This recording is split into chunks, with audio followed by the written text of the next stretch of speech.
All right. So, you see, you got about 350 people here today. Hope everybody's doing really well. Hopefully, they had a good weekend.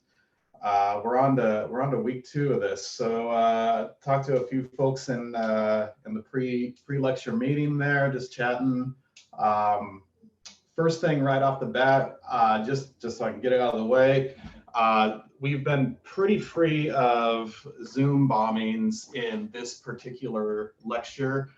We've got things kind of nailed down pretty good. Q&A is still up and running, but ultimately it's pretty straightforward for me to monitor who's in, who's out. So we're doing pretty good on that front. The discussion sections are, there's been a couple instances where folks that are not associated with UCR have come in and caused some disruptions, and that's something I wish, gosh, I wish there was something. It really makes my blood boil. I feel like the aggression I had as like a little kid is coming out, and I want to find these people and figure out what's wrong with them. So bear with us. I think what we're going to move towards potentially is having some waiting rooms in the discussion section. So what this will allow the TAs to do is to just allow people who are actually in their sections. And I think it'll be pretty broad. Like if you have a particular TA and you're coming at a different time, they should definitely let you in. And probably there'll be some cross TA meetings too that you'll be allowed into. But as long as you're in the class, we'll let you in to the section. But this will just keep out the folks who, I guess they just don't have anything better to do. They don't even sound like they're that funny. So we'll just try to put a clamp down on that. So a couple things on the horizon here for you guys, and this will start to get us into the rhythm of the class, is that lecture quiz number 1 is going to be released after class on Thursday. It'll be due a week from today, so essentially 1 week from today at 9:30. And you'll see right away that these lecture quizzes are just meant to kind of keep you up to date on what you should know after the first, after the last week of class. You'll see questions that are an awful lot like the top hat questions that we're going to go through today. Okay, and then in terms of a discussion activity, I was really happy to see a ton of, I think I'm gonna say there was some enthusiasm for this first discussion section activity. A lot of people, some really good articles that I found really interesting, and hopefully you did too. There was the one that just kind of stuck in my mind was like the price of Popeye's chicken, or people buying Popeye's chicken. I was just reading the whole activity and just the response and just was laughing, and I thought it was insightful too. So we've got another discussion activity that's posted right now. That'll be due before section in week 3, and I think you guys will start to get the rhythm of this. And it's not meant to be onerous. It's meant to really connect what we're doing in class to what's going on in the real world. And there's definitely a lot going on that's connected to class in the real world right now. So today we're going to talk about supply and move on to equilibrium. Thursday, we're going to get into to the housing market a little bit more, and then we're going to move on to macro. So what we've been doing these first 2 days, and then for these next 2 days largely, is going to really be a micro foundation for the course. So this is really helpful, and I think that these are going to be, this is a good helpful start to the class, and it'll really propel us for the rest of the class. So with that in mind, I'll get started here, but let me take, there's just a couple questions that came up. And let me just answer these right off the bat. Are we penalized for wrong answers on lecture quizzes, or do we get full credit as long as we do them? That's the question. So when you go do it, you'll see that there's going to be 10 questions, and if you get 8 or more right, you'll just get full credit. 3 of the questions on this first week are actually just opinion questions anyways. So it'll be, I think you'll see, again, you'll feel fairly comfortable with these quizzes once we get them done. In terms of, are they timed? They're not really timed. They're just released on Thursday, and they'll be due on Tuesday. And then let's see. Wait, are these news article discussions graded? They're kind of graded for like, did you follow the directions? And so if you follow the directions and kind of say something about a market, and this week you'll see something about a market. Prices of chicken, prices of airlines, prices of masks, all those things. We're just making sure that you're answering the question correctly. This following week, discussion activity 2 is going to be about the GDP. So as long as you're touching on the GDP, you'll be a little ahead of the game in terms of lecture, but it's going to line up nicely for your discussion section. We're just looking for making sure everything's answered correctly. So we didn't cover everything for homework, right? Not yet. Homework, that's going to be due again on the day of the midterm, but we'll I'm going to keep updating you guys on that. So we'll get those answers to you guys in due time. And let's see, let me make sure I get all these kind of let's see, on Top Hat, since it shows all the discussion section activities for all the different discussion sections, will the other discussion section assignment show up as missing, uncompleted, except ours? We answer. Yeah, so you're going to have like a weird grading thing. I'm going to update everything on iLearn, so don't worry too much about that. Lecture quizzes will be on what was these first 2 weeks. Let's see. Yeah, so I'm going to just, I'll let you know more about the homework next week, and make sure I'm thinking of moving it to just a completion, non-completion grading system, but that's actually to release answers. So we'll get there. And then the news articles are due on the day of your discussion. And I think any updates on whether Top Hat will allow us to see it. Yeah, so I'll get those out there. So let's see, do we get graded for participation during lecture? That's a really good question. And actually you don't. The reason we've got this participation during lecture is to make things a little bit more dynamic. I was talking to some folks before class, and they were saying that some of their lectures have been moved to pre-recorded lectures, and I'm going to do everything I can to avoid that. I want to interact with you guys, and I want you to, wherever you're sitting, I want you to feel like, you know, it's not that different than class, despite the kind of goofiness of the situation.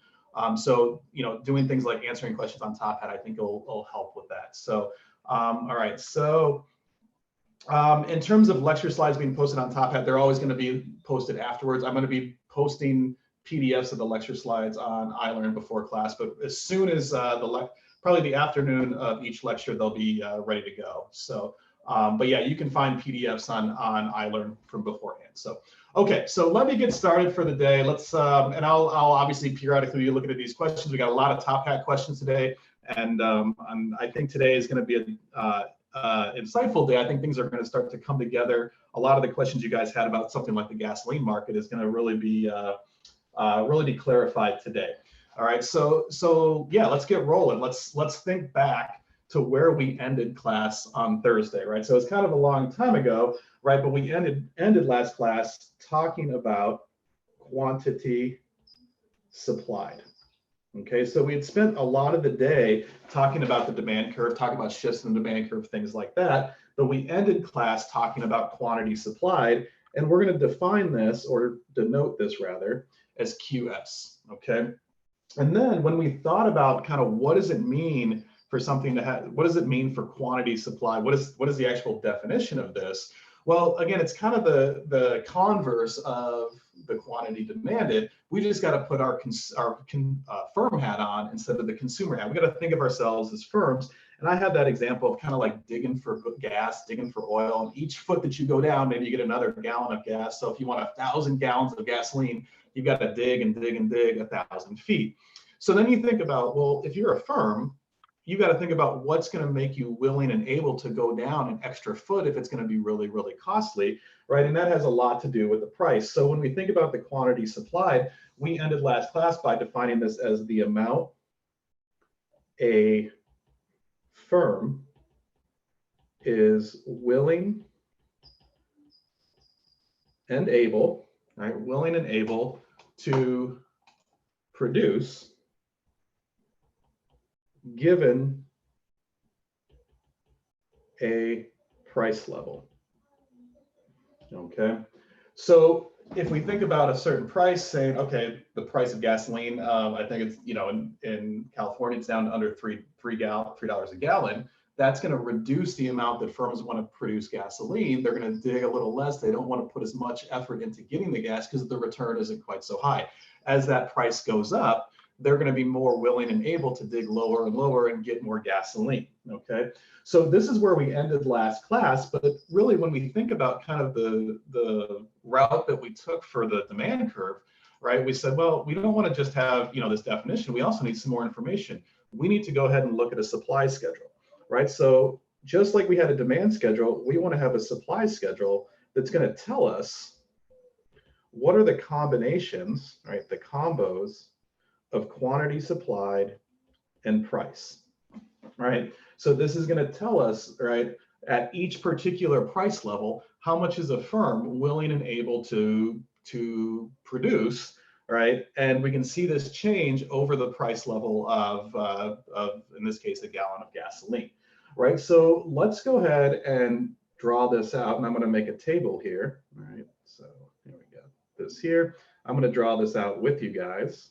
All right, so do I have enough room? Let me move this just a little bit. Move this up. All right, I've been working with this slick little machine here. There we go. Okay, so we've got price right here, and we've got quantity supplied. The first thing that you're going to notice here when we look at this supply schedule is that we've got a price of $1 and a price of $1.50. Now, I could ask you guys, well, why would that price of $1 and $1.50 be associated with no quantity supplied of gasoline? Why would firms not produce when the price is only $1 or $1.50? And you might be saying to yourself right now, yeah, that's probably because it's just not worth it, right? It's not worth digging down for gasoline and then only being able to sell for $1 or $1.50, right? And that's exactly what's happening. But then when the price goes to $2, right, a firm is willing to produce 4 gallons of gasoline. And then when we go up to $2.50, we go to 8 gallons, then $3, we go to 12, $3.50, we go to 16, right? And we can keep this going. I can go ahead and put 4 gallons or $4, and that's going to be 20 gallons, right? So for each 50-cent increment, they're producing 4 gallons more, starting at $2, but they're not willing to produce at this 1 or 150 price, because again, it's not worth actually digging into the ground and getting a product that you're only going to sell for $1 or $1.50 in this particular example. Okay. All right. So this is our supply curve. And again, what's going on here is these quantity supplies and price combinations are specific points, right? Specific observations, right? So what's helpful about this supply schedule, and we can blow this up again here, right, is that when we look at the supply schedule, we can say, all right, well, if the price is $3, how much are firms going to produce? If it's $3.50, how much are they going to produce? Right? So we get specific observations, but this is different than visualizing this relationship, right? We can visualize our supply schedule, right? And the way that we're going to do that is exactly how we visualized, right, our demand curve.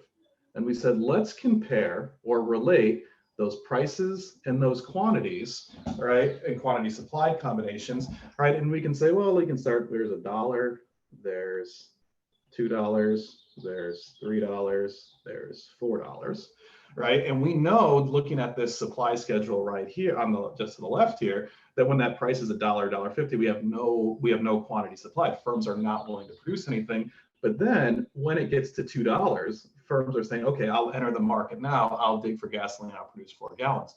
As that price goes up, right, and we can go up to $3.50, or we can go up to or $3 to $4 to $4.50. We can just keep going and going and going, right? We can go to 8 gallons when that price goes up to, we've got $2.50 right here, right? And then we can go to 12 gallons at $3, right? So we've got a line that runs through all of these points.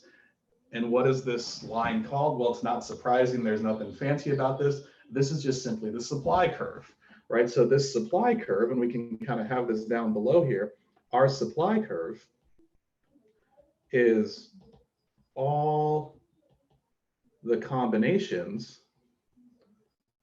of price and quantity supply, right? All the combinations of price and quantity supply, right? So if we look, and we can go ahead and let's call this point C at $2, right? Here at C, right?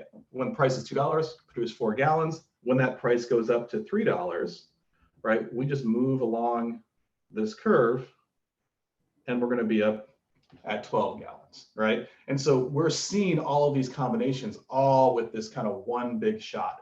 And kind of the big key behind this is that as that price increases, the amount that firms are willing and able to produce also goes up. And we could go the other direction, right? And as that price goes down, firms are less willing to produce, right? This is kind of a natural way to think about firm behavior, and consequently, this is the law of supply. This positive or direct relationship between quantity, supply, and price. So, you'll see things that spend a lot of time talking about the law of supply. We don't need to talk about it too much. All we need to simply say is that, hey, if things are more pricey, right? If there's a product that's more pricey, firms are going to produce more of it because they're able to sell it for more, right? So we don't want to overcomplicate this, but we just want to think about this positive relationship between these two variables here, price and quantity supply. Okay. So we've got our supply curve here. I want to ask you guys, right? So we got the graph here and I've got all this up here, but I want to ask you guys a question now, right? And we'll come back to this and kind of summarize everything, and I'll take some questions then, right? But the question for you guys is, what happens? I kind of moving slow here on the computer. All right. So what happens to the supply curve, the entire curve, when the price of a good increases? Okay, what happens to the supply curve when the price of a good increases? So I got a little theme song for you. Here we go.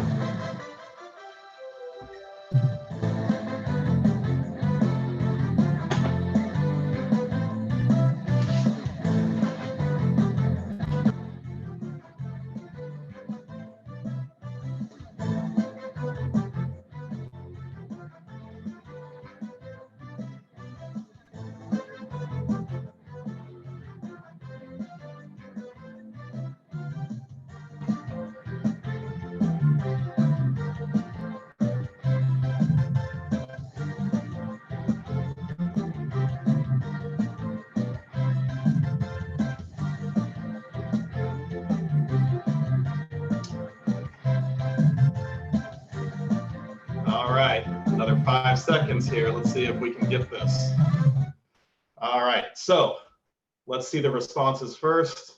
All right, you guys did a lot of work over the weekend, right? This was like the question that kind of stumped everybody on Thursday, right? And this is just really a definitional question, right? And this really highlights that. And I'm liking the increase in the correct answers here, right? So what I'm seeing here is I got nothing for 52% of people, and then some sort of movement or increase or decrease for the other folks. Now, again, we've got this increase and increase. You're sitting there saying, if you put increase, wait, doesn't something go up? All right, the thing to remember here is when we're dealing with the supply curve, right, and I can go into a new page here. Right, let me think about a supply curve here. All right, when the price changes, there is no change in our supply curve. All right, we simply move along the curve. No, let me make that move along the curve. All right. So this is the same thing we saw last week when we talked about the demand curve, and we said, okay, when the price changes, all we're doing is moving along that demand curve. We're not shifting this entire thing. Okay, so so in this case, right, we've got this increase in quantity supplied when the price goes up, but the price itself does not actually shift that curve. Okay, so let's keep that in mind as we move forward. But I do want to address one question here. There's a question about why is the price on the y-axis instead of the x-axis, and that's a good time to kind of mention that, because I'm going to ask you guys another question here, because you can probably guess what question I'm going to ask you now. And I just said that a price change actually just moves us along the curve instead of shifts us. All right, we've got quantity here and price here. Now, kind of the way that I've been telling this story is that, price changes lead to some sort of change in quantity supplied, or last week even quantity demanded. Now, you could actually, when we think about it in terms of equilibrium, we're going to see that story it can potentially flip and changes in quantity. Like if you're digging for more oil, you're going to charge a higher price, and that price will be your outcome variable versus your independent variable. The takeaway from this is that it's a hard argument to say that one variable, price or quantity, is going to be your definitive dependent variable, and that's why we put it on the y-axis, right? So we always tend to put our dependent variable or our outcome variable on the y-axis. So if I'm talking about price causing changes, this seems a little backwards. What we're going to see in the future, though, is despite the fact that we can make arguments kind of one way or the other, and they might be weak or strong arguments, but what we're going to see in the future is that there's going to be prices of certain services or goods, and really what I'm referring to is money. The price of money will be an outcome when it comes to monetary policy, and that'll be a very natural way to think about it. Another thing is that conventionally, economists have been putting this price on this vertical axis for about 150 years. So I can change it, but I'm gonna be fighting a lot of history here. So okay, so but let's draw this out one more time, right? And we're going to see that as we draw more and more curves, right, kind of a second time, right, we're not necessarily kind of reinventing the wheel or putting a bunch of points down every single time, right? But our supply curve is showing us this positive relationship between price and quantity supply, right? So again, as price goes up, this leads to quantity supply going up, but the same curve, right? We're on the same curve. Well, then this begs the question, well, what's going to shift our supply curve? So there's a couple ways that we can think about asking this question, right? But we really got to think about, right, what it means for the supply curve to shift. Okay, so if we think about what shifts our supply curve, I'm going to ask this in a couple different ways, and you can see I'm going to ask you on top hat here, so I'll give you kind of a minute to think about.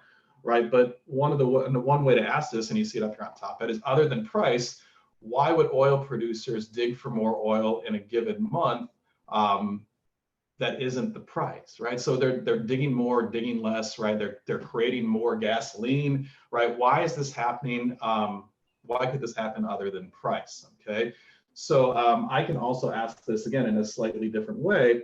What changes QS that isn't price? Okay, so kind of give that a try, give that a look, and I'll answer a couple of these questions here. So all right.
In here, right? We've got about 350 answers. This is great.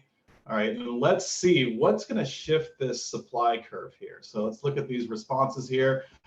Demand is a good, it's the right principle, but we're going to actually think about, we're going to see these two things come together. And anybody who said demand, you're going to see in about 20 minutes, you're going to be like, that's what demand does. So demand shifts or changes in demand will have an influence on the amount that firms produce.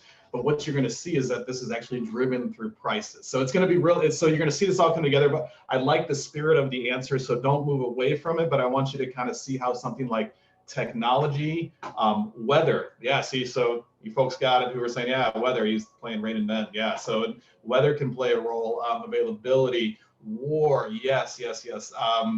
Weather again, availability, the cost of resources. This is a fantastic answer, right? And that's going to really be at kind of the heart of these shifts here that we'll see in just a second. And then we've got taxes. Yeah, actually taxes are really important. For that would have been, I think those folks might have taken microeconomics before this, and definitely. Okay, so let's keep kind of coronavirus. Yeah, potentially, right? When we think about a shutdown in a labor market, in particular manufacturing plants, that's going to definitely play a role too. I see stockpiling. I'm going to actually ask you a question about that in just a second. So technology is great. I'm really liking these answers, right? And let me make this word cloud big because I do want to show kind of the overall theme that we're seeing here, right? But I really like what I'm seeing here in terms of technology, types of, kind of production costs to some degree. I see profit in there. This is really good. So a couple of questions as these were coming up. Isn't the cost of resources the same as price? We'll think of it as the price of those inputs. And let me talk about that right now, because that actually turns out to be what is our biggest shifter of supply. So I want to take all those things in that previous word cloud, and I want to kind of condense them into some categories, just like we did with our supply and with our demand curve. Okay. So when we think about what changes the supply curve, or what changes quantity supply that isn't price, we're going to put our biggest shifter here is going to be the cost of inputs. Okay, the cost of inputs is going to be our biggest shifter. Well, when we think about inputs, right, we can dig into this quite a bit. Well, we're going to keep it fairly simple and think about, well, what does it take for a firm to actually produce a product? They're going to have some labor, they're going to have some workers, and they're going to have capital. Those are going to be machines, right? Put capital/machines here. Okay, so we've got these two inputs. The cost of these inputs is going to have a direct relationship to this amount that firms are willing and able to produce, right? So let's think about, let's go ahead and start with the cost of labor, right? Let's say that the cost of labor changes, right? And let's say the cost of labor increases. Well, why would the cost of labor increase? Well, part of the reason that the cost of labor would increase, let me make this look a little bit better here. Back this out. Help me out, computer. So why would the cost of labor ever go up? Well, the cost of labor would go up because wages are going up. That's what the cost of labor is. So the cost of labor are wages. Okay. So when wages increase, now all of a sudden firms have to pay more to their workers to get the same amount of output as before. Right. So if we're just telling the story that wages go up, right, it kind of is natural to think about supply decreasing. Right, supply decreasing. Well, how do we actually show that? Well, we said last class we want to think about decreases as a shift to the left. Well, if we look at this point right here and start kind of center ourselves and say, all right, let's imagine we're right here at point A. Well, now wages go up. Firms are going to say, I've either got to like produce less and keep the price the same, or I've got to charge a higher price for the same amount of production, right? So we're going to move this direction, and we're going to have a new supply curve right here at supply 2. Okay, so I'll name the first one supply 1 and name the second one supply 2. And let me actually blow this up for you guys there. All right, so we see this shift to the left is being associated with a decrease in our supply. Okay, so that's one of the things, that's kind of one way that we can think about the change in our supply. But then let's go the other direction. Right, and I think this will complete the story here. Let's imagine that our cost of capital decreases. So if the cost of capital decreases, now the machines we use, right, used to produce our good, there we go, that becomes a little bit cheaper. Right, is less costly, right? So now if these machines that we use to produce our good are less costly, this ultimately means that firms are able to produce more, right, than they were accustomed to, right, at the same price level, because they're not paying as much for this input, right? So this is going to lead to a supply increase. So what we're doing here is we're saying, okay, well, if the cost of production goes down, this seems like this should allow firms to produce more. We're telling this story, but now all we've got to do is convert this story into a visual here and say, well, that means that we're going to shift our supply to the right. So when we think about an increase, we want to think about a rightward shift here.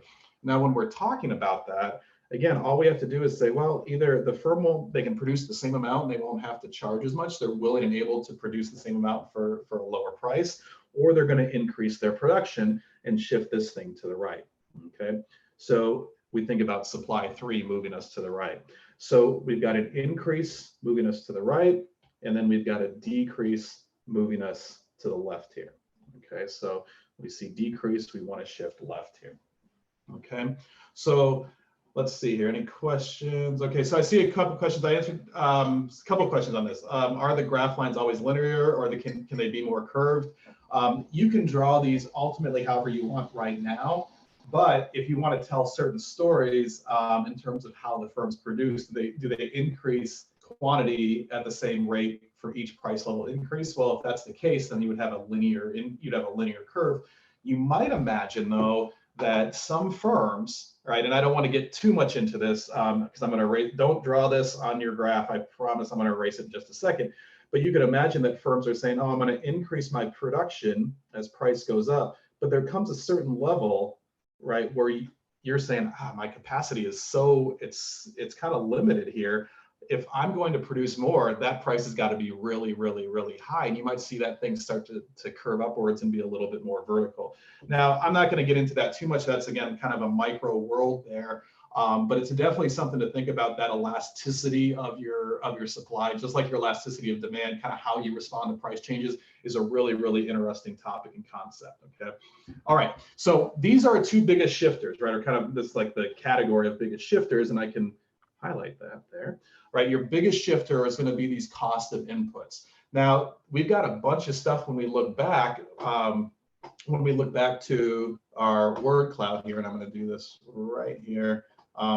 This stuff will pop up, but I'm going to just stop the question here and see this word cloud here. There's a ton of stuff on here, right? There's a ton of stuff on here, and we've got to figure out how to kind of categorize all those things that you guys said, right? And just for a visual here, how do we take all of these words, now this looks even bigger, and put them into some categories? So we've got the cost of inputs in there. That's our biggest shifter. Well, what's going to be next here? Well, we can get a little bit more, I don't know if creative is the right word, but essentially what we can do is take a scenario and say, well, what is this going to do to our supply curve, okay? So what I've got here is just an example, right? Let's imagine that land exists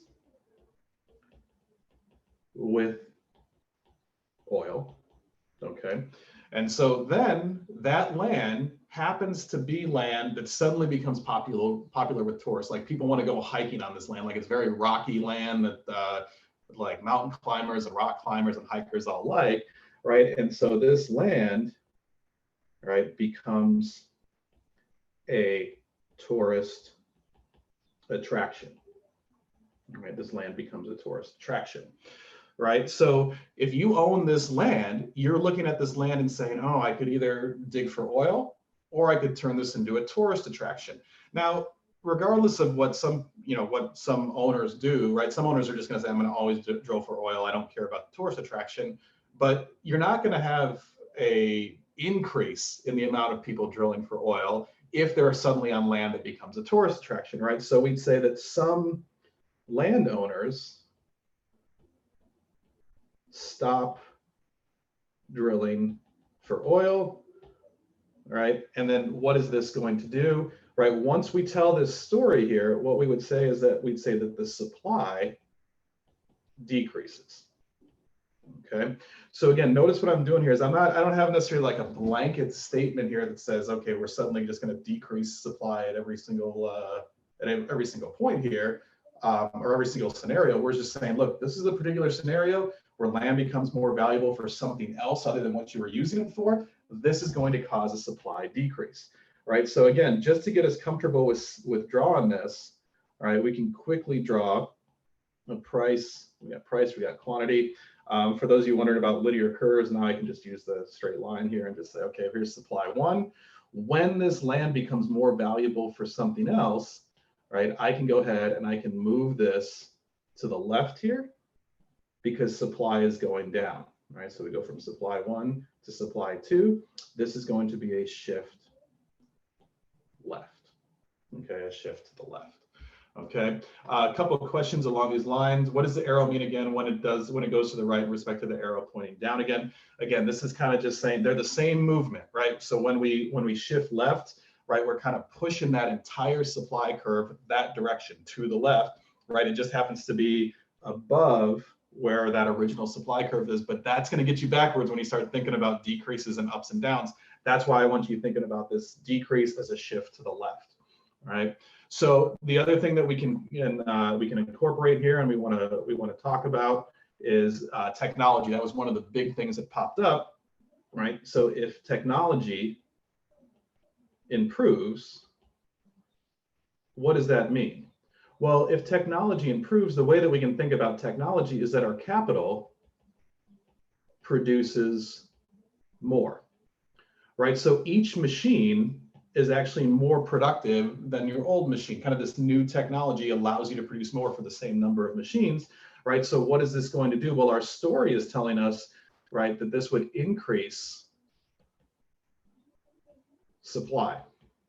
So once we see that increase in supply, what we want to think is, okay, if supply is going up, let's shift to the right, okay? So increase right, decrease left. So let's shift this supply curve right. We've got this right here.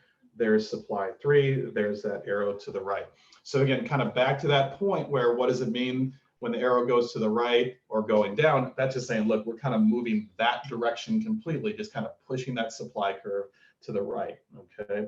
So, all right, so I answered that one live there, okay? So we've got those, we got that can change our supply curve left and right, just like those costs of production, right? We see a couple other things on there, and I'm gonna ask you a top hat question in just a second, right? But things like the number of producers, right? When these increase, when we have more producers, that's gonna lead to, if the number of producers increase, right, that's going to lead to more supply or an increase in supply, all right, which is again going to be a shift to the right, okay?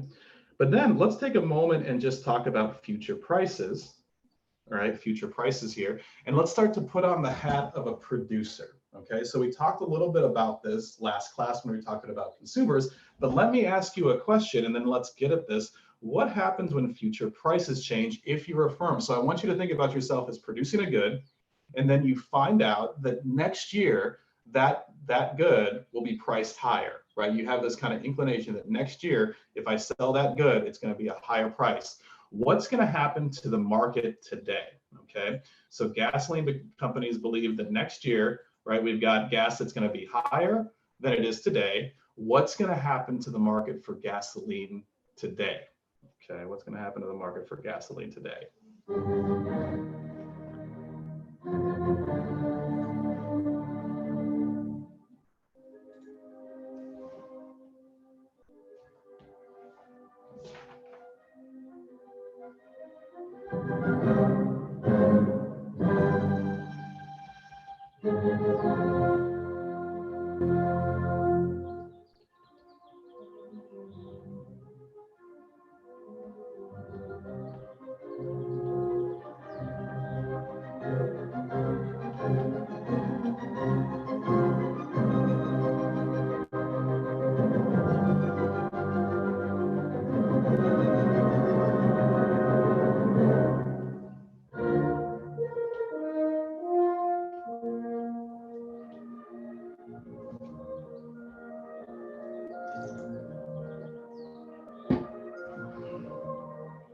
All right, so we got a few more seconds left. I'm gonna show you guys what I've been drawing here.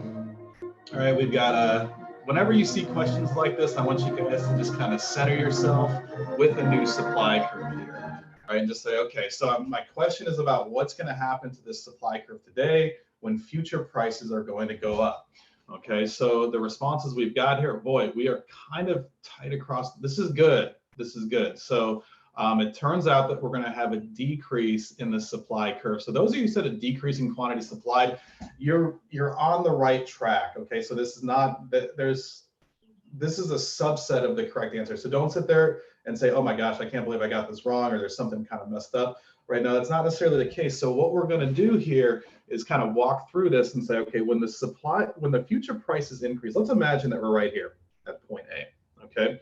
So future prices increase. If you're a firm, You are correct. Originally, you're at quantity supplied, and we'll just call it quantity supplied A. I think that's kind of a nice way to say this. At this particular, we'll put price A right here. So now, when we've got this decrease in the, or this increase in future prices, right? This means that next year, we'll say producing, do this, we'll say producing later, right? Will be more valuable. So if producing later means it's going to be more valuable, that means that we're going to produce less today. Here's what's key is that it doesn't matter what the price is today if we think that the product's going to be more valuable in the future. So that price could be really, really cheap, right? It could be really, really low, or it could be really, really expensive. But if we think next year prices are going to be more, are going to be higher, we're going to produce less today. So we'll say at all price levels, right? At all price levels. Right. So what happens is that you are correct if you said, yes, quantity supplied will decrease, but it will decrease at all prices. This is exactly the definition of a shift in supply. All right, so exactly the definition of a shift in supply. And in particular, right, and I'll draw this in red here and note this in red, this decrease means that we're going to shift to the left. Right, so we're going to say, we'll produce, say, QSB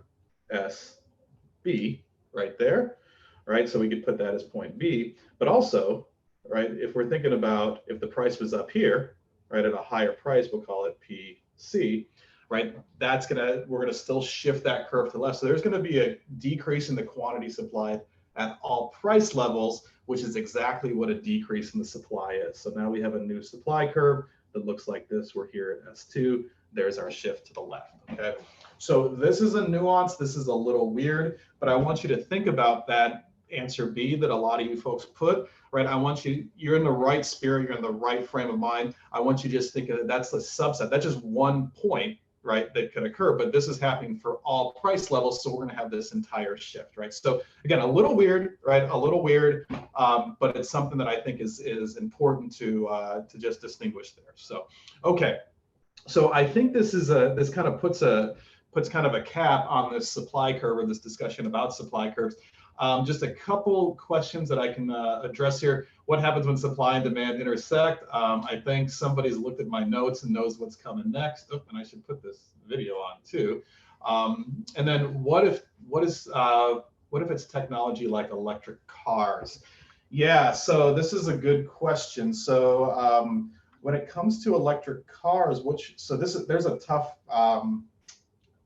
tough line for the kind of a tough story that you can tell for this, but this is a good question, and I think I'll just kind of address this right now. What happens, right? And kind of this is just off the cuff here. What happens if there's an increase in technology of electric cars? So the reason I want to go over this is because I want you guys to get comfortable using this supply and demand model to just essentially tell stories that you can convert to a graph. So if there's an increase in the technology of electric cars, right, essentially what we're going to see is going to happen is that there's going to be an increase in the amount of cars that are bought, right? And that's not a hard stretch. Like if the technology is better, right, we can kind of think about the price of the cars going down, right? And there's certain shifts that are going on in that market. Ultimately, there's more electric cars on the road, right? This is going to lead to a decrease in our demand for gas, right? So this is maybe down the line, it's a decrease in demand for gas though, right? This is going to reduce the quantity of gas bought, but it's also going to reduce the price of gas. Right now, all of a sudden, gasoline production is less valuable, right? Gas production is less valuable. Our gas prices will be lower in the future. So what does that mean? Let's sell all of our gas today. Let's produce more today at all price levels. If we think this electric car rush is coming, let's make sure we get those that gas sold right now. Let's produce as much as we can, because we don't know how much we're going to be able to sell in the future, and it's not going to be for a high price. Okay, so this would increase supply today. Okay, so this is, again, there's a lot going on here. It was, like I said, it's a great question, but definitely a tough question. Okay. Okay, so let's see here. All right, let me ask, what's the difference between supply and quantity supplied? All right, this is a great question, and just make sure when you think about the supply curve, I want you thinking about the entire curve, all the combinations of quantity supplied and price. So if we go back just a step here, right, when we think about our, go back one more, sorry. When we think about the supply curve, this is all the combinations of price and quantity, right? So keep that in mind, that our supply curve is giving us all of those points. You can think of quantity supplied as a specific point on that line, okay? Another question, can you explain the difference between B and D? I'm guessing on this last one here. Oh, between B and D on the answers, yeah. So again, what the difference is between these two is that there's a decrease in the quantity supplied. So that's that specific point, versus there's a decrease in supply, which is all of those points, right? All of those points on the supply curve. Okay, so that's the difference between those two answers. So in terms of the electric car, will it be a substitute affecting prices? Yeah, you can almost think about just kind of these markets interacting with each other. We're going to get to this in just a second when we put these two things together. That was one of the questions that somebody asked a little bit earlier. Let's see, is the question saying the price for people to purchase gas or the price for the company? If the price is higher for the companies, wouldn't they produce less? So again, this is going to be these two markets interacting. So let's start to move towards those points in just a second here. Supply curve does refer to, supply and supply curve are the same thing. So, and then when you write Q instead of QS, do you mean the same thing? I love that question. And the reason I love it is because we're going to answer it right now. Okay, so we're going to put these two markets together. We're going to talk about supply and demand and at the same time, right? And really get at this, all these questions that you guys have. Let me kind of put a pin on some of these questions for right now, but let's get rolling here. Let's get rolling on market equilibrium here. Okay, so let's combine, right? Let's combine our demand and our supply schedules, and let's get equilibrium. Okay, so what you guys are going to see here is you're going to see that equilibrium kind of looks very, I think, very straightforward when we look at tables and whatnot. But what I really want to emphasize, if you're feeling comfortable with this concept even before we start, right, I want to make sure that when we think about equilibrium, right, we think about what it truly is. Okay, so in order to get equilibrium here, we're going to look at the interaction, right, between our consumers and firms. Okay, and this is going to be in a marketplace. So when we think about what a marketplace is, right, a marketplace is just going to be this gathering of buyers and sellers, and this can be a gathering of buyers and sellers, and this can be an e-location, right? There's no reason that, like, Amazon is exactly this. Amazon is just one big marketplace where buyers and sellers interact, and they're just kind of like the mediary. They have some of their own products and whatnot, but a lot of what you buy off of Amazon is coming through a supplier or a firm that's essentially sending it to Amazon, who's sending it to you, right? So this is happening all the time, anytime you buy a product in a formal market. Okay, so we've got this interaction between consumers and producers in a marketplace, right? And then what we really want to highlight here is that our market equilibrium is a place where there's no pressure to change. Okay, so, you know, again, we're going to see numbers come up here. We're going to talk about our market price and market quantity, or equilibrium price and equilibrium quantity, right? But I really want you thinking of equilibrium more broadly, at least right off the bat. When you think about like life being in equilibrium, you're saying, okay, I don't need to change anything in life. when you're driving down the highway and you're saying, okay, I'm going to go 68 miles an hour right now. I'm not going to change. There's no reason to change. There's nobody on the road right now, right? So you just put it on cruise control. You're in equilibrium. There's no pressure to change, right? So equilibrium can apply to a ton of different markets. And so when we take this to our world, we're going to have not market, but rather equilibrium price. We're going to find the equilibrium price. So this is going to be the price that has no, we'll say price has no pressure to change. All right. So if you're looking at a market and looking at a product and the price is changing, that means it's not in equilibrium. But if you look at a market and the price is $3, right, that means that if it's not changing or moving, has no pressure to change, it's the equilibrium price. It's the same thing with quantity, right? Our equilibrium quantity is going to be the quantity such that the quantity has no pressure to change, right? And you might be saying, oh, this is kind of like, seems like I'm just writing the same thing over and over. That's the point. That's the point. I want you guys to kind of absorb this, and I really want you thinking about no pressure to change, no pressure to change when we're thinking about equilibrium, because what we're going to do here is we're going to combine our supply and demand schedules, and you're going to say, I think I know where equilibrium is. Okay, so let's see how we're going to actually do this. Right, we're going to have price, right, and I'm going to bring up those numbers from before, right, that we all touched on. Right, you don't need to remember them. I'll bring them up. We've got our quantity demanded, and we've got our quantity supplied here. Okay, and I've got this up on the slides if you're following along, so I'll push forward on this here.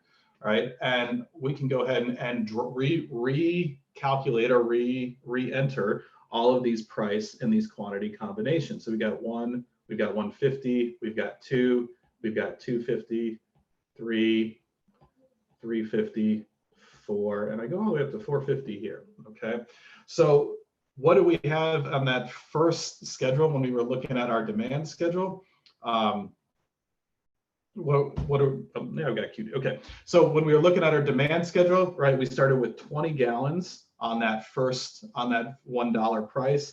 That went down to 18, then it went down to 16, then 14, then 12, 10, 8, and 6. Okay. So that was our demand schedule from last class. I didn't expect anybody to remember it. All right, so I'm giving it to you again, but then let's put that right next to that supply schedule that we just saw today. Okay, so remember, we started with those 2 zeros at the start, because again, now we can think of firms saying, the price isn't high enough, I'm not going to produce. Then when the price is $2, I'll produce 4, then 8, then 12, 16, 20, and 24. Okay. So if you're looking at this, you might be saying, is finding equilibrium in this world simply as straightforward as finding the price where quantity demanded equals quantity supplied? Is this where that equilibrium is? Yeah, you saw it on the slides. That was that was written in red, right? This is our equilibrium right here, right? And I'll put that. We've got equilibrium right here. Okay. That's gonna end up looking bad. We'll just put a little square around that. Okay, so we would say that at a price of $3, quantity demanded is exactly equal to quantity supplied. Okay, so I see a question about kind of writing quantity supplied or quantity demanded instead of just Q, kind of when do we use one versus the other? So you're going to see right here that what this means is that we have an equilibrium price equal to $3, because at this price, quantity demand is actually exactly equal to quantity supplied, and our equilibrium quantity at this point, our equilibrium Q, is equal to 12. Okay, our equilibrium Q is equal to 12. Right, so at this price and at this quantity of demand and quantity supplied, we have no pressure to change. We're truly in an equilibrium here. Okay, so we've got this kind of squared away in terms of the table, right? But I think what's nice is to see this shown on a graph, and we'll do that in just a second. So A couple questions I want to address here. If your demand and supply are both nonlinear, could there exist several equilibrium points? If so, what would that mean? Geez, that's a good question. There could be multiple prices that are in equilibrium and multiple quantities that are in equilibrium, but if we're going to have a downward sloping curve in general, at least one that doesn't go back up, and same thing with the supply, if it's always increasing or at least flat, then you would have a range potentially of quantities and prices that are equilibrium, but you're not going to have kind of going back and forth necessarily. So quantity demanded decreases as price increases, but quantity supply goes up as price goes up because more money is made. That's kind of a way to think about it, that as that price goes up, producing becomes more valuable and firms are more willing and able to do that, yes. Okay, so then on the graph, would we have to put in coordinate points? Let me show you, let's take this to the graph. Let's take this to the graph right now, and let's see our equilibrium graphically. All right, let's show our equilibrium graphically with those, right, with those demand and supply schedules, right? So let's show equilibrium graphically, right? And what I'm going to do is I'm going to go and grab that that supply and demand schedule here, right? So I learned how to do this fancy thing where I can just cut and paste or copy and paste here. So bring that back up. So there's our table right there, just from the last slide. Okay. So let's show this, right? Let's show this. Let's see. Let's show this graph right here. All right. So what we're going to do is get our axes back. All right. Get our axes back. And actually, I'm going to move this just a little bit. So erase this. So I don't have a ton of space here, but I want to make sure I get everything I need on this slide here. Okay. So how do we show this? Somebody just asked kind of what points do we need here? So here's price, here's quantity. Okay. So the way that I draw this, let's say we've got $1, $2, $3, and $4. Okay. So there's 4, 3, 2, 1. And then let's see, we've got 4, 8, 12, 16. And actually, let me extend this out. Let's go all the way to 20 here. All right, for our axes. There we go. There's 20 and there's Q.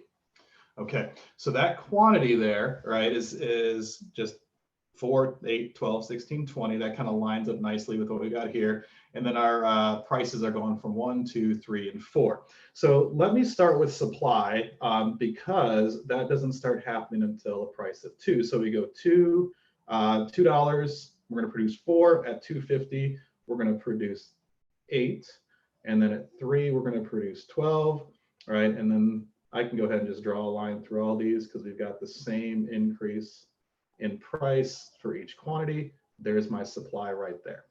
Okay, so it's pretty good, right? But then when it comes to our demand curve, right, at $1, right, we're at 20. So we're like way over here, right there.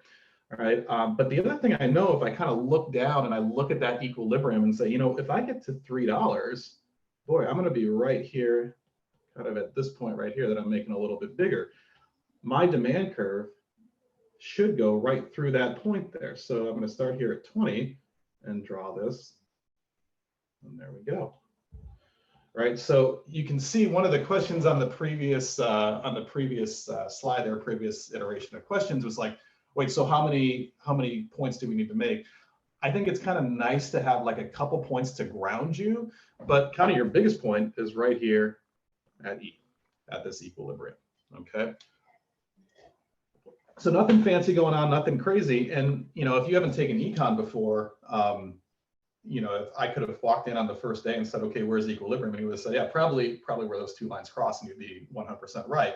But I think it's worth and it's instructive to kind of take a look at what it means to not be in equilibrium and kind of see how that adjustment goes back to this concept of being at this place where there's no pressure to change. Okay, so let's imagine that your price is too high, right? So we know what that equilibrium price is, but let's imagine that price is too high at $4, right? We can kind of draw a line here and say, okay, well, what's going on at $4? Well, we got this point right here, this quantity supplied right here, this quantity supplied, is associated with a high price, right? So quantity supplied at this point for this high price is equal to, when you look at the table, this is equal to 20, right? So if the price is too high, firms are going to produce 20 units, but the quantity demanded right here, this QD, is going to be too low. It's going to be at 8. So we've got QD high, which is 8.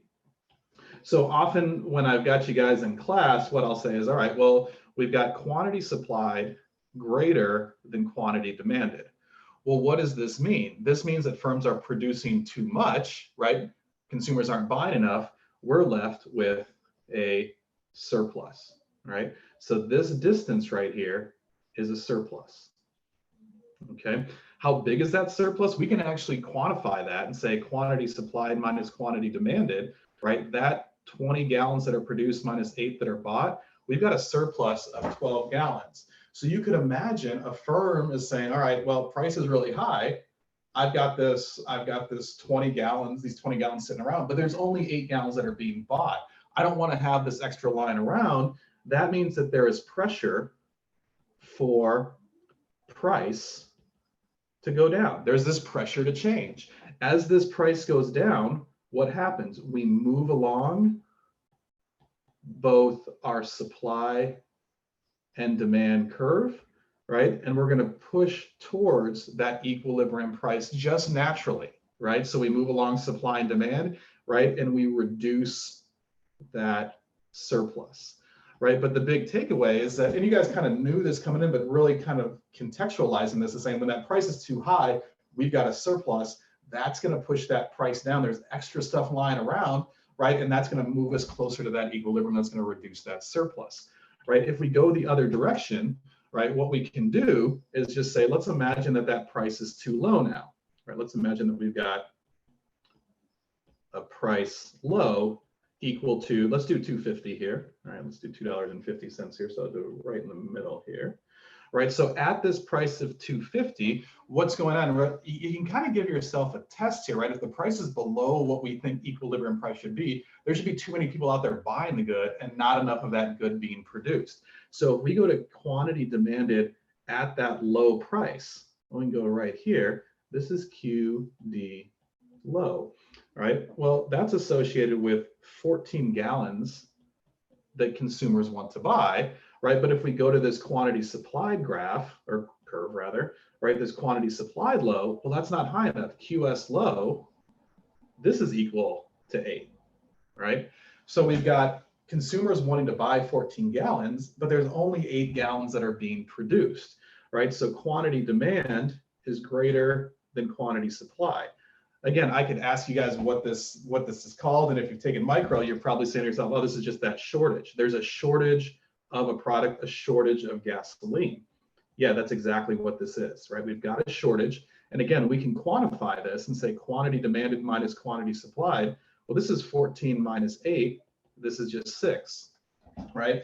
So firms are sitting there looking at their consumers and saying, oh, there's like people out there, we could sell 6 more gallons, right? But we're not willing to produce that unless the price goes up.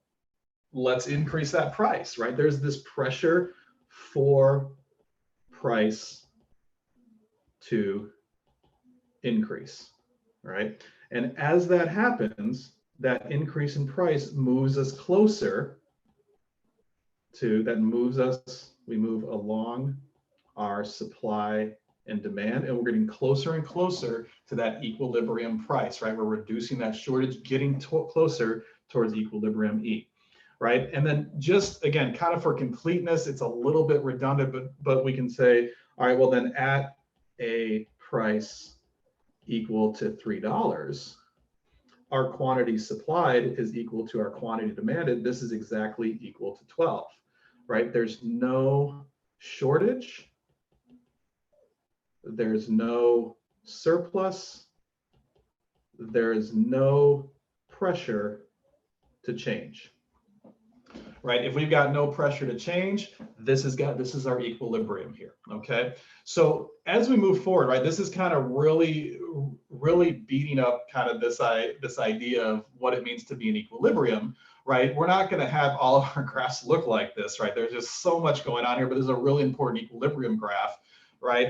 But what we do want to know or do want to remember is that once we see these graphs moving forward, our equilibrium is telling us that there's no pressure to change both on the quantity side and on the price side.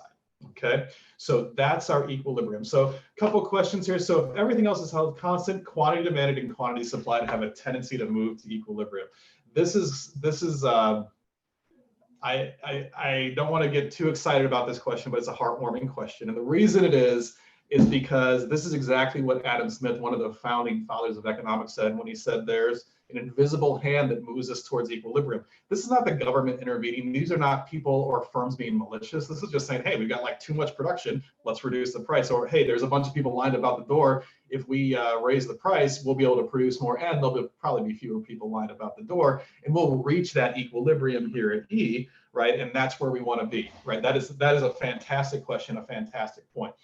If they don't intersect, then that's getting into a micro world that I think is fascinating, but we're not going to quite go in there. But you can think about things having like negative prices where you pay to get rid of goods and services. So if a store had all its prices at equilibrium, would the store be empty? It depends on kind of the goals of the store and how much they want to. It's not necessarily just about having things on the shelf or not having things on the shelf, but I would say that they would expect things not to go bad or never be bought.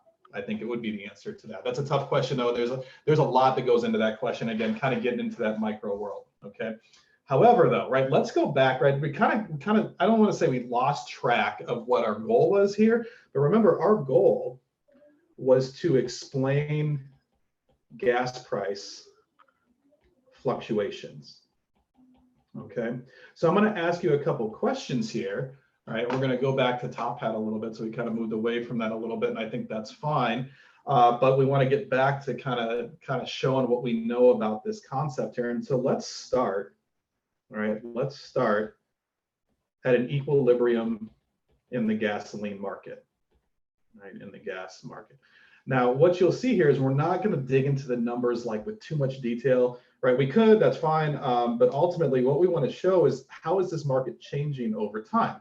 So we've got quantity here and we've got price here, right? If we're in equilibrium, we've got two curves. We got supply and we've got demand. We've got equilibrium right here. And what we'll say is we've got Q1 and we've got P1. So for those of you who are getting kind of confused about when to use QS versus QD, right, we're kind of moving away from that, and we're essentially saying, look, that our equilibrium is at a particular Q and at a particular price. So now I want to do something really topical, hopefully really topical here, and I think you guys kind of mentioned it when you were looking at your discussion section activities. What is the impact of a 30-day, we'll say, shutdown where where we only have essential travel?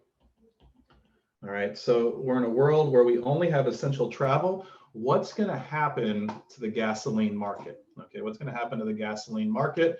All right, it's a little bit involved here, so give yourself a little bit of time to do this, and we'll come back in a minute or so.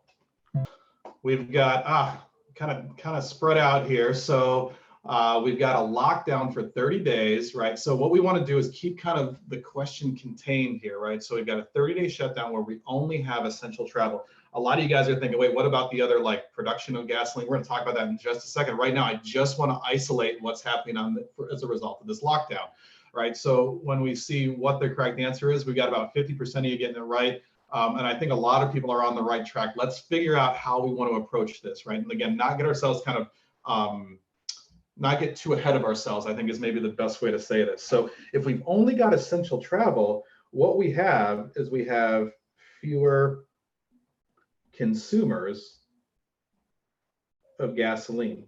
Right, and some of you guys have been saying, gosh, the price of gas has gone down. I've noticed this, and I want, you kind of want to go out and drive, but you're just still not driving as much as you used to, right? So what this means is that we've got a decrease. I'll put it this way. We'll put demand right here. Demand has gone down, right? And that's how we want to think about this. This is on the consumer side. not as much on the supply side right now. These are just people are not using as much gasoline as before, right? So let's shift this curve, and I'll do this in red here. We're going to shift this curve in this direction, okay? So we go from demand 1 over to demand 2. We shift this thing to the left. Well, what's going to happen to that price and that quantity? Well, all we have to do is look at that new equilibrium point. I'm going to call it E2. All right, and make that E a little bit bigger and make this whole thing a little bit bigger. We've got E2 right here. So we've got a price that's going down and a quantity that's going down. So overall, our price goes down and our quantity goes down. And this is because our demand decreases, right? Our demand decreases. Okay. So again, you guys are probably saying, right? So you guys are probably saying, okay, well, this isn't the entire market. There's other things going on, and that's exactly right. That's exactly right. So let's actually add that other dimension to our process here. But again, what I want you to do is I want you to make sure that you're not overthinking this question, not putting too much in it, because you're saying, wait, there's a lockdown. There's something going on in the oil industry. Let's do these things one at a time, and then we'll bring those two things together. So the way we can set this up here, right, is again, let's start in equilibrium, right? Let's start in equilibrium in the gas market. And now our event here is exactly what we might have been reading about when it comes to the oil industry. So Saudi Arabia, who produces a lot of oil, they produce 10 to 12 million barrels a day. Essentially, they increased their production. They increased oil production by 20%.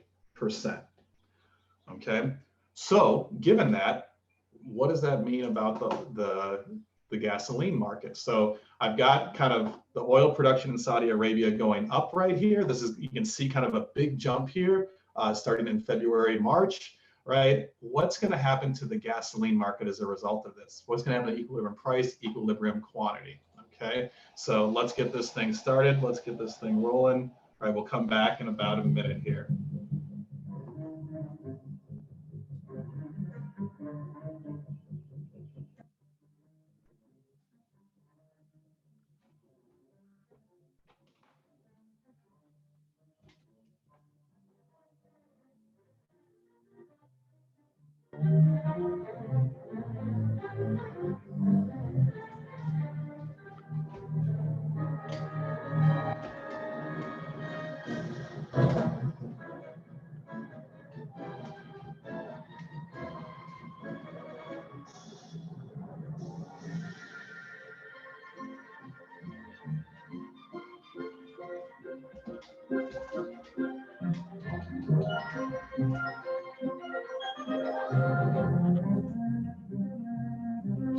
So a question came up about assuming ceteris paribus or all else equal. That is exactly right. So assuming all else is equal, all right, what is going to be the outcome of this? Okay. All right. So I'm going to let this thing run out here. All right, let this Jaws music take us to the end here. Okay. All right. So what's going to happen to the equilibrium price and quantity of gasoline when we have this increase in oil production by Saudi Arabia? All right. Kind of split here though, all right, and what do we get? We get an equilibrium price going down and the quantity of gasoline rising, right? We can answer this really quickly here, okay? So we've got, let's start in equilibrium again, and let me bring this back up here, all right? Let's start in equilibrium where we've got Q, we've got P, we've got our supply one right here, we've got demand one right here, we've got equilibrium one, we've got price, quantity one, and price one. All right, when there's an increase in oil production, this is going to make that oil or that cost of an input decrease, right? That cost of an input is going to go down. This means supply increases. All right, if supply increases, this is a shift to the right. That means let's draw this shift, this supply curve shifting to the right. And we've got this right here. there's our supply curve. We'll call it S2. We've got a new equilibrium at E2 and P2. So we've got price going down and quantity going up. Price going down, quantity going up. And this is all because we had a supply increase, okay? So what you want to do kind of moving forward is think about that connection between the story that we're telling, right? And then what that means in terms of an increase or decrease in supply, isolating who's being affected by this, right? And then kind of putting it together on the graph and letting that graph guide you, right? So kind of to leave you guys with this for the next 2 days, put these two things together. I'm going to ask you a question right as we get started. And then that kind of combines these two things, asking you what happens to price and quantity when these two things happen at the same time. So we'll get into those multiple shifts and really start to explain that gasoline market. So I'm out of time here. I'm going to stick around and answer some questions on chat. But I think we got through a lot today. I appreciate you guys hanging in there. Yeah, we'll see you guys on Thursday. Stay healthy, stay safe. And all right, have a good one, guys.